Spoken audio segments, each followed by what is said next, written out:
കോട്ടയത്ത് എസ്.ഡി.പി.ഐ പ്രവർത്തകന്റെ വീട്ടിൽ ED. Raid. Vazhoor Chamampathal എസ്.ബി.ടി ജംഗ്ഷനിൽ മിച്ചഭൂമി കോളനിയിൽ നിഷാദ് നടക്കേമുറിയിലിന്റെ വീട്ടിലാണ് റെയ്ഡ്.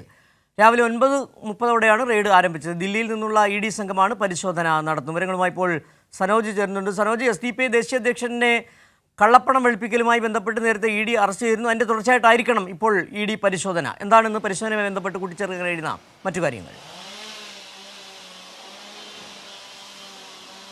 തീർച്ചയായിട്ടും സിജു സൂചിപ്പിച്ചതുപോലെ തന്നെ ദേശീയ പ്രസിഡന്റിനെ അറസ്റ്റ് ചെയ്തതുമായി ബന്ധപ്പെട്ടുകൊണ്ടുള്ള ചുവട് പിടിച്ചാണ് ഇപ്പോൾ അന്വേഷണ സംഘം ഇ.ഡിയുടെ നേതൃത്വത്തിൽ ഈ നിഷാദ് നടക്കേമുറിയിലിൻ്റെ വീട്ടിലെത്തി റെയ്ഡ് നടത്തിക്കൊണ്ടിരിക്കുന്നത്. അദ്ദേഹത്തിൻ്റെ എസ്.പി.ടി ജംഗ്ഷനിലുള്ള ചാവമ്പതാൽ എസ്.പി.ടി ജംഗ്ഷനിലുള്ള നടക്കേമുറിയിൽ വീട്ടിലാണ് ഇപ്പോൾ റെയ്ഡ് നടന്നുകൊണ്ടിരിക്കുന്നത്. രാവിലെ 9:30 ആരംഭിച്ച റെയ്ഡ് ഇപ്പോഴും തുടരുകയാണ്. ഇദ്ദേഹം മുൻപ് PFIയുടെ ഡിവിഷണൽ സെക്രട്ടറിയായി പ്രവർത്തിച്ചിരുന്നു. കഴിഞ്ഞ കാലങ്ങളിൽ PFIയെ നിരോധിച്ചതിൻ്റെ പിന്നാലെ ഇദ്ദേഹം എസ്.ഡി.പി.ഐയുടെ സജീവ പ്രവർത്തകൻ കൂടിയാണ്.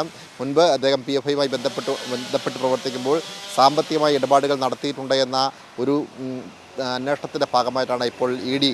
അദ്ദേഹത്തിൻ്റെ വാഴൂരിലെ ചാവമ്പതാലുള്ള വസതിയിലെത്തി റെയ്ഡ് നടത്തിക്കൊണ്ടിരിക്കുന്നത്. ശരി, സനോജാണ് വിവരങ്ങൾ നൽകിയത്.